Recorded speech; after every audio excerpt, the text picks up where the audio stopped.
Hey everyone, and welcome to this Photoshop tutorial. This is the first episode of its series. I'm going to do a series so that you can watch this from the start, and at the start of the series you'll know absolutely nothing about Photoshop, and then at the end you'll have a basic knowledge about it. So I'm just going to go through and I'm going to teach all you guys exactly what Photoshop can be used for and all of that stuff, just going through the basics to actually teach you Photoshop. So I'm probably going to have, I don't know how many episodes, but I'm going to put them in a series playlist on my channel, and you guys can go through it and come back to it whatever time you want, so that you can, hopefully I can teach some people how to use Photoshop. Let's get started. So the first thing that you're going to want to do when you come to Photoshop is you want to know what you want to make. So let's say you want to make, I don't know, we'll just make I'm not sure what they call it, let's just make a page. So you just want to go File, New, and you want to, sometimes when you open up Photoshop they have it in centimeters. You want to go to pixels because most people use pixels. For example, a YouTube logo, you need to like Google all of this stuff, but for a YouTube logo, the regions for it, the sizes is 500 by 500. So you want to click that and then you just hit OK. Can't put anything outside the box, it has to be in here. The first tool you're probably going to want is the zoom tool. It helps you navigate around. If you hold it down, you can zoom in and out. Some versions of Photoshop don't let you do that, and you have to right click and zoom in, right click, zoom out. Second thing I'm going to teach you is the paint tool, which is easy because a lot of the normal non-advanced softwares like Microsoft Paint or whatever they call it, they have these. So you can actually go to what did I just do? So yeah, click the paintbrush and then you can click down on there. It just made the page white. You can go to the colors and you can make it red, you know, you can go blue. Okay, hit that. So that's sort of how you work around that. So there's the painting and the zooming in and out. So what you're going to want to do, let's just say for example you want to make a YouTube logo. You want to scroll through and find a really nice color. So you want to find it sort of in the middle of a color, and if you want it light you can go there, if you want dark you can go there. Let's just do like a mixture between the two. Not many people do it around here, which is nearish the gray bit but nearish the blue bit. Let's just go for that, and then paint tool, click that. With Photoshop, you're making an image by compiling layers upon layers. Now imagine a cake now, and some cakes have 3 layers. Some of them, you know, you have a layer where it's just, you know, cake, and you have icing on top, and then you have cake again. But say if you had the 3rd layer of the cake, which was in between, which was above the lower layer and the icing layer, imagine if you cut a hole in that, you would be able to see the icing underneath it. For example, if we clicked here and we made 2 new layers, let's say this layer here, this is like the cake, so this is bottom cake and then top cake, and then double click that, icing. Now imagine the icing, we can just make this one invisible and then we can control this one. Let's just say the icing was black, right? And we got the paint tool, click that, right?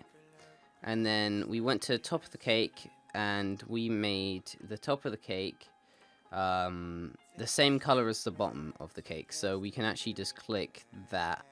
We can actually just click like the same color if we can find it. I don't know. How could we find this? Let me make that invisible.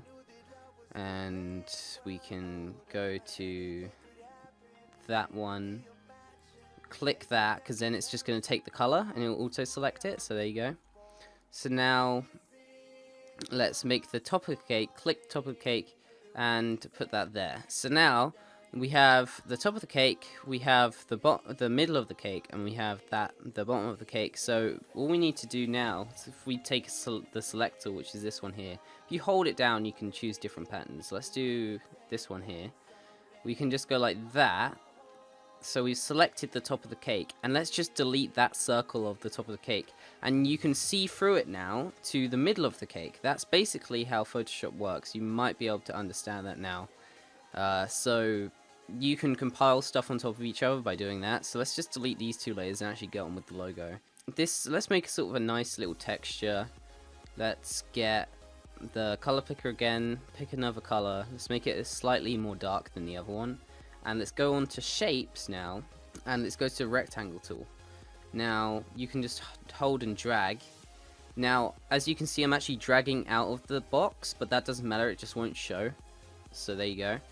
And you can do, let's do Control T, which will select it, and then you can drag it like this, but an even better way, I just did Control Z, which undoes that. An even better way is if you hold shift down, it will actually snap to the different degrees. So snaps to 15 degrees, snaps to 30 degrees, snaps to 45 degrees. So let's keep that at 45 degrees and drag it all the way over there. Something that you also gonna want to do is you can add on layers and make it that way, but you're also gonna want to add effects.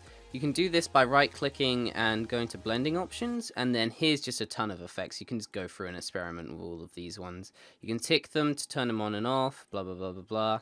I'm just going to put some drop shadow on that. It'll give it like a nice effect. And there's also a lot of other things you can do, like go to filter, if we click it, go to filter, blur, stuff like that, render. You can just do a ton of different stuff with that. So let's just copy paste this by duplicating the layer. Again, just right clicking on the layer, going on that. Let's just drag it down again. And as you can see, we're sort of creating a sort of nice looking texture now, which looks really cool. So let's go on like this. So this is sort of how I would do my YouTube logos if I was to do one. So, and then what I like to do is, so that it doesn't get confusing, Control, and then you can just select all the layers by hitting Control and clicking all of them, then just right click, merge shapes. There you go. So that is pretty nice looking right now when you click on it. And then something, if you don't want to edit the layer anymore, you can just right click this thing here, which means, I can't pronounce that word, but it's very, very useful. It basically means you're finishing off what you're editing. So if I went like that and I rasterized the layer, it's basically, where is it? Rasterize layer style. It's gonna reset all of the things so that I could add another effect onto it, but whatever. So there you go. For example, a reason why this is so good is because, say if I cut these shapes now, if I just cut them, there would be a drop shadow all the way around here. And go back to where yeah, there we go. And we hadn't rasterized the layer. What would happen is, there you go. So it will add the shadow onto the shapes. So it would basically include itself. I think once you get the mindset about all of this, it actually helps you a lot. Let's rasterize the layer. We have all of this here, so there's a lot of other stuff we can do.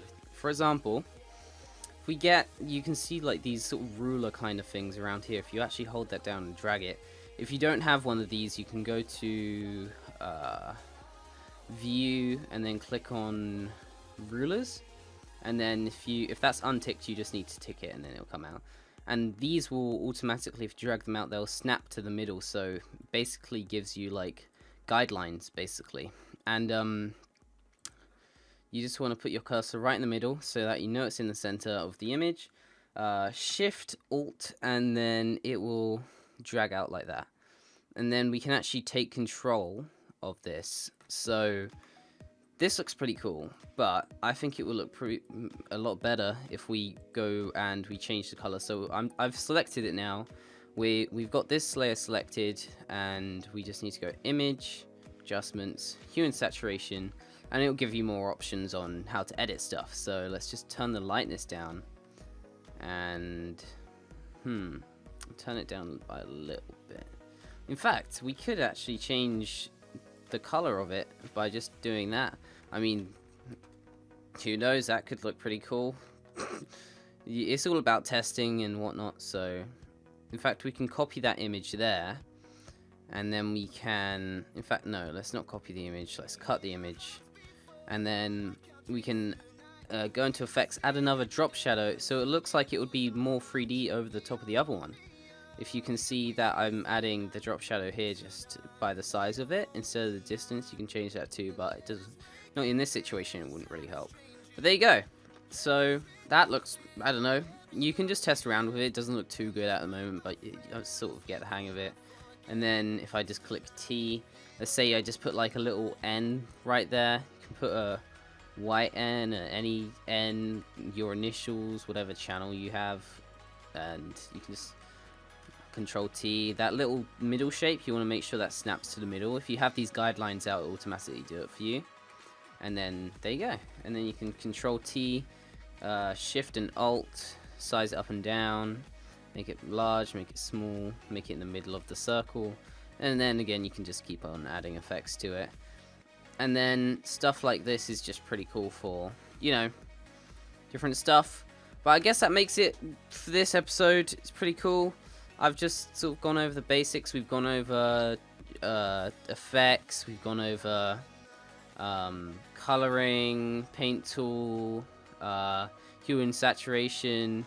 There's a lot of stuff you can do with this. There's also a lot of model editing you can do with this. Say, for example, you can change, if you select somebody's eyes, like a picture of somebody's eyes, and you select it and you go into hue and saturation, you can actually change the color of their eyes. So that's another thing I could go over if you want me to.